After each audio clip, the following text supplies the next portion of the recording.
I'm not going to cry about it, and I'm not going to look back at it. I'm going to learn, and I'm going to go and do what my future is today with my head held high and learning from those mistakes, approaching things differently, and embracing the life that this new life gives me. And I don't think there's a better way to do it in living. Regret is a terrible emotion to have because you can't influence anything. How can I go back to 1988 and change what happened? I can't. So you got to let it go, and you got to look forward. And that's what I think the very best people do is they get over their mistakes and they move on quickly. Jim, I always respected you at every single level, and everything you are is screaming honesty and loyalty to your principles. And I think honesty and loyalty are keys to being true to yourself, being true to the world, being true to this life, because you only have one life. So when two people decide that they have to go take their separate ways, I think it's a better, more honest approach to life, and that changes everything. Because the biggest key to success, I don't think, is what other people think of you. It's what you feel inside. So I don't think that social conditioning should have a say. I don't think it's right at any level for any individual out there thinking, oh, what is the world going to say? I think it's all about how you feel inside. And I learned that from you, and I look at life with a fresh pair of eyes, actually, simply because I know most people will think, I have to do what I have to do, but you have a divine job towards yourself to stay true to your feelings and not pretend. And your no-nonsense attitude is always a great, a big light for me, because in life you have to be who you are and stay true to yourself, and that's your identity.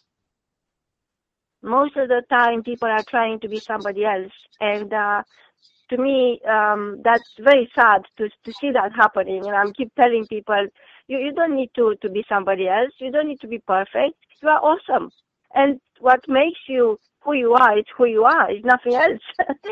So what would you say in terms of identity for people who are building their business? They're perhaps nobody at present, but I know you'll tell me that, that's not relevant, because surely you can be somebody.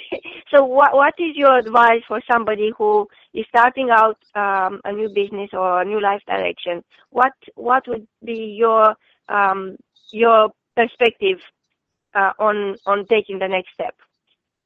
Yeah, the biggest thing that I tell anyone, and certainly young people, is that I go back to that old sales guy who told me the only thing he regrets in life are the risks he didn't take. I think young people should take enormous risks because you can recover from it, and you're young enough to get over it. And this is a time to take the gamble. And I think when they get a chance to go and move to another country,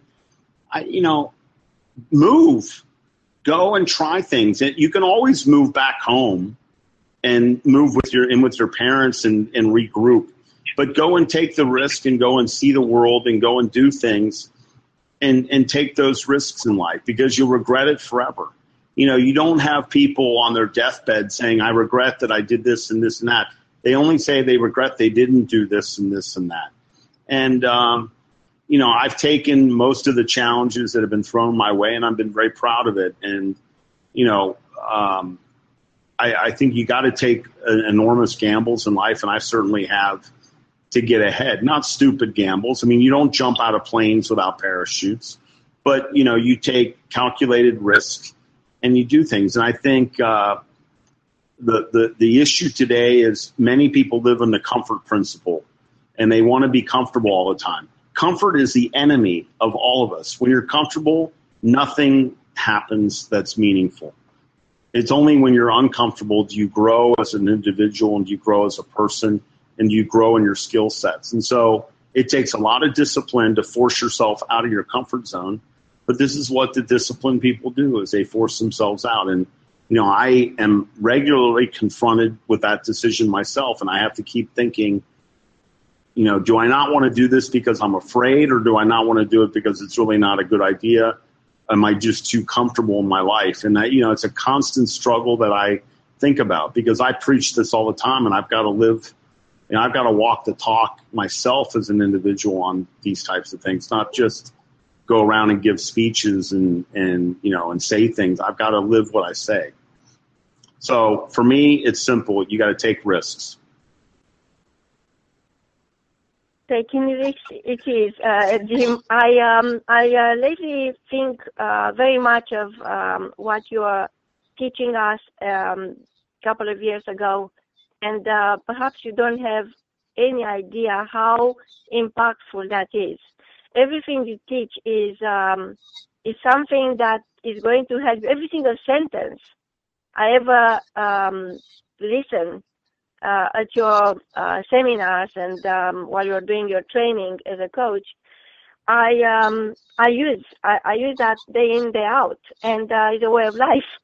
So where could somebody find you, contact you when they need coaching, and for sure, not taking coaching from you is a big risk somebody is going to take. So, or not to take. What I mean is that once listeners are realizing the richness of your teaching, the world of wealth and wisdom you are providing, you are opening that door that otherwise is forever locked. Where can people could contact you? Where can reach out for you? Well, I'm fortunately or unfortunately, I'm quite easy to find, and it's easy. Just anybody can type in James Michael Lafferty with 2 F's and .com, or just Google James Michael Lafferty individually, and you're going to come up with a website, JamesMichaelLafferty.com, that has a lot of information on me and things that I've done and my background. And if you want to contact me, if you want to talk to me, all they have to do is click on Contact James, type in the email, and it comes right into my email, and I'll get right back to them. I'm also obviously on Facebook and on LinkedIn. And if any of your listeners feel I can help them in any way, it's always my honor to help. I mean, when someone thinks of you and reaches out to you and says you can help, that's a huge honor. And I think it's a great teacher's obligation to offer that help that they want. So if people want and need my help in any way, I'm happy to do that. Obviously, there's only 24 hours in a day, and I sometimes have to be choiceful on things, but I'll do the best I can to be of help if I can be of help in any way. So it's my honor and my pleasure to be of help to other folks out there. Thank you so much, Jim. From Los Angeles, with load of gratitude and love, Marina Nani and Senna Lister saying goodbye. Thank you. I thank you, Marina. Thank you. It is time to monetize your big idea. Join us on the 29th to the 31st of August in Hollywood. Become a leader in your category. Change the rules of the game. Change your struggles into confidence, your abilities into possibilities, your challenges into opportunities. Change the things you don't like. All you need is within you. It is time to monetize your big idea. Connect with your ideal clients, attract media attention, share your passion, speak on stage, walk the red carpet on the 29th to the 31st of August in Hollywood. Be the masterpiece. Get your ticket today at www.SpeakonRadio.com. Be seen, be heard, be present.